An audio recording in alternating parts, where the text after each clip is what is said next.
Hey guys, welcome back. Now, so we'll kick straight off, get right into it.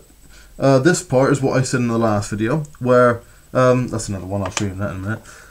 Basically, what happens with this, if you ever wonder how it works, I did say in the inside spring pistol video of the Mac 10 that when there's like a hook like this, right? When you cock it, this whole thing comes back. It latches on there. You see a little bit sticking out. Latches on. That'll stay there. That'll this part will go back. Then yeah, it can come off, and this part will stay there. And then when you fire, a little thing will pull this hook down, and there'll be a spring there, which will be on here. That spring there, right? So that'll be cocked like that. This will come down. The spring obviously will be compressed. Will launch that, and air will come out of that. Hence the airsoft name. It's all powered by air, except the electric CO2 technically, but electric and gas guns. But yeah, so if you ever wonder how that works, that's how that works. I'm going to be going in the end of this video. I did say I'll do it last video, so I do apologise. But in the end of this video, I'll make sure I do. I'll be going inside this pistol to show you how to make your BB gun a little bit stronger. It doesn't do that much, especially for guns like this, but it does help. I'll be doing a fast version of it, but if you want to do it, you'll have to do it a bit longer. Right, so last video we covered speed reloading, unjamming and such, and obviously having more mags. This one, I'm going to use this first. This is a strap. Straps are always really good for for big weapons. Now a lot of people don't like them because they say they get in the way, and sometimes they do. I don't know what strap this is for. Actually, this is tiny. I think this is the Uzi. I don't use that anymore, but yeah, or Uzi, however you pronounce it. The straps are always good though. If you're wielding an assault rifle like the oh god, misplaced my finger. Bison, Thompson, mainly those two. That one's a bit heavy, but yeah, these two I suggest best off with, and the shotgun. I suggest you have a strap on there because especially with the Bison, that holds up to just over 30 bullets. So whilst you're getting rushed by the enemy, if you're there putting in one bullet at a time, you're going to get shot. So if you have a strap, instead of putting it down or holding it with one hand and drawing your pistol, if you have one, you could just put it around your arm, pull out your gun, your pistol, and bang. I don't know where all my straps have gone, but that can always be counted down with what I got next, which I don't know where this is from. I think this is the waist strap from one of my joggers before. But yeah, any sort of strap long enough. This one probably wouldn't be long enough. Well, actually it might be, yeah. They always almost, I don't know, yeah, that one doesn't actually, but that one does right there where my fingertip is. At the stock of the guns usually, and then just before the barrel, yeah, or just under the barrel in the shotgun's case. You've got these hoops where you can get this through, tie it through, and just do like the first half of the shoelace sort of knot, where you just get it like that, bring it in, bring that over, and in through there, like that, and then pull that tight, and you could do that again, and that knot will be quite hard to undo then, but at least you know the strap isn't falling off. I do suggest something longer than the waist strap of joggers. Anything will do really, any sort of rope. If you buy a wheel of rope, you can just use that and cut it down to whatever size you want. You can even make it like, you know, just kind of do that. I don't know what the term's called, but you know, where you twist the rope around like that, make it a bit stronger and more resistant. But yeah, moving on, which will also include this. Any sort of, again, rope or anything elastic usually will help, but not flimsy elastic, otherwise it'll snap, is to make traps. Traps are allowed in gunners and runners. They're not used very much, but they are allowed. Where, because we work around ferns and wildlife, if you get like a narrow passageway which is hard to see where your feet are going, that way you can get like 2 sticks in the ground, providing they have to be alive. So if you're a naturist, you know, you don't like killing trees, you won't be able to do this. And I do recommend, if you're going to do this, use an axe. Axes are quite easy to obtain, and you should be at the age to purchase one if you're at the age to be using a BB gun. If not, you'll be in the presence of someone old enough, which means they'll be able to get an axe. You can get them from, if you're in the UK, I don't know if they do them overseas, but Wilco's, you know, that's where I got my axe from. That's about £10 and it works perfectly. You can get a live branch. It has to be live because that's the strongest.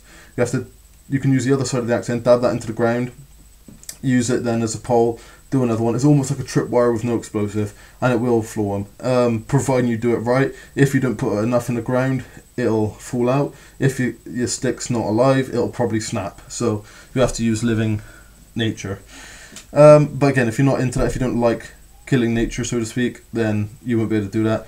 But you can always find ways to do this. You can even, if you're hiding really well within the ferns, you can just like literally, I don't know, make a lasso with it or something, or like tie a rock to one end and then throw it around like that, and as it comes round, it'll hit their legs, spin round. Just watch you don't hurt them with it, because I don't know how they'll react to that. That's just a suggestion. Finally then, you've got these. This is something you'll find on like a netting bit for like what you usually have in the kitchen. You got one end on the hook and the other one on the hook. And yeah, with this is a bad example really, but anything, if you get like that construction elastic stuff where you've got two black hooks and it's usually green and red or something, or red and yellow, or blue and red, yeah, that stuff is really elastic and it's brilliant as well, where you can make almost the same tricks, except this one will usually kind of, like after getting triggered, it'll probably come off of what it's attached on, wrap round, and probably it'll end up going free. There's a very small chance that that'll happen, but yeah, they'll be baffled by that. So there's that. Now, last part then, what I'm going to go before I go into the gun, is flashlights. Any form of flashlight will do. Obviously this one's better, but anything about this size will be good. If you, the smaller gun, the smaller flashlight, I'd say, is just more simple than, like, you know, sort of thing like that. Or if you get the flashlights that go on the underneath the barrels and stuff, all those will do fine. So moving now into the Glock. I've got to unscrew that a sec too. I'll pause this quickly. Okay, so we got the top off.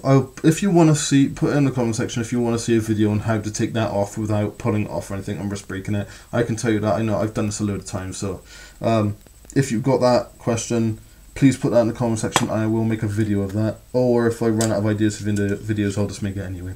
So this is the inside of a gun. Hold on a minute, I got to shoot this. So if you're going to shoot it, have your finger on top there and fire. Okay, just so you can, yeah, it'll make sense in a minute. Right, so you'll notice I haven't took the body in half. I'll just have to show you down there because I don't want to risk breaking it, or I don't want to. I just can't be that. I ain't got time to take that off. So you've got the front spring here. That's what pulls the top of the pistol back after you cock it. So you cock it, it goes like that, and then if you let it go, it'll spring back, and the top of your gun will fling forward.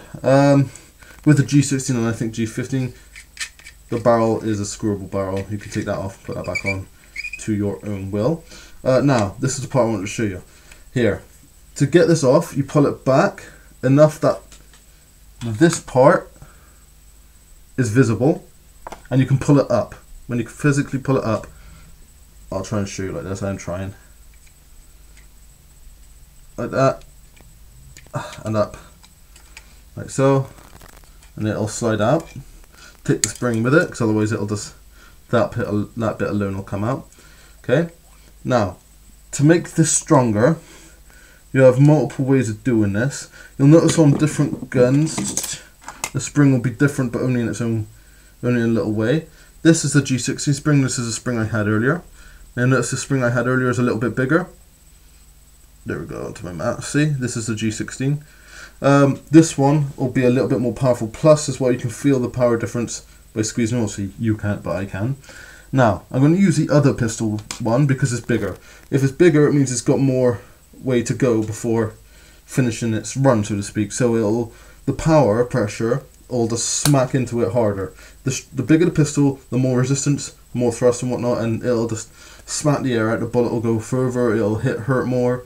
And if you pull it big enough without breaking it, breaking the spring and the gun, I'll go into that in a minute, then you'll be able to use heavier bullets such as whites. For this I'd use yellows on 0.12 Gs. Now with this, to stretch it is literally in the description of what it says in it. You just stretch it, you just pull it either side like that. You've got to hold it there for quite some time. You know, it gets quite painful for your fingers and thumbs after a while, but you just keep holding it and stretching it as best you can like that without snapping it, because you can obviously risk snapping it. Now I've only done that a little bit, but you can see as well that's had a considerably large difference on what it's going to be. Now this one is going to be the one that's going back in. Now if you stretch them too much, there's a risk that this part will fling out straight away. It just won't shoot. So we're going to put that back in now. I'm going to pull that down. this bit has a lot of resistance to it, so it's going to be quite frustrating to do. If you ain't strong enough to do it, don't be afraid to ask someone that is. Now, you'll notice that that's still relatively straight. If it's too powerful, usually this bit will fling up like that, and it'll stay kind of like that, you know? But it's still good enough to use. So, once you've done that, where has that screw gone? There it is. You just simply put the block on top, that being the block. Oh yeah, don't forget the spring as well, otherwise you'll have to push it forward yourself. Not much, you know, annoying with that, but you know, for those who don't want to be arsed putting it back themselves, or wanna have the spring in. It's quite awkward to do, so I'm going to pause this again. Alright, so that's on done. Again, if you want to see a video of how to take this off and take it on, put it on, sorry, because some of these tops only come with one screw accessible point. This does have two, but as I say, there's only one accessible point. The other one is within this part here. Now, this won't have much more damage to it. I've only stretched this spring by like 1 unit. Let's call these bits units, right? Oh, I put on the white on my skull. These bits in the gaps, these are units. Let's call them. I only stretched that about 1 unit, but it'll be considerably tougher to cock. Okay, it won't be much problem after that. Then obviously you're only cocking the front spring, not the rear, and then you just fire. That'll probably be quite powerful. Now I'm gonna shoot a yellow bullet out of it. It'll stay about as tough as it is to cock with or without a bullet in. From close range, it damaged and it made that. I don't know what it would have done before. I didn't really test it, but I know that this is probably quite dense for what that can do. And plus, can't really hear that, but that is relatively full. So I shouldn't have shot it, but there we go, a shot now. So that's all I got for you on the tips and tricks. Any questions, hit us up on what will be the links in the description below to our Twitter, Facebook and website account. You can get access to myself on any of those. I will get back at you, I promise you that, providing you've left enough details for me to get back to you. If you just say hi, get back to me, and leave me no way of getting back to you, it'll be harder for me to get back to you, I guess, in its own way, especially on the website. Whereas Facebook and Twitter, I can probably message you directly back. So, any messages you want to ask me on anything that I've done, if you want to see more videos like this about me taking pistols apart, leave that in the comment section. If you want to see what's inside a magazine, for instance, it's not much, but I can show you if you like. So, yeah, that'll be it for now. And until I get more money, I won't be doing inside assault rifles, because if I risk breaking them, you know, I need them for videos in the future. So when I get more money, I'll be able to fool around with guns like that a bit more. So I've been Rex TPS. Thank you for sticking with this if you've stuck through both parts of this video, and I appreciate it very much. Yeah, hit us up on Twitter, like us on Facebook, and check out our website. View more of our videos as well if you like what I'm doing, and it'll help us out greatly. So thank you very much for watching.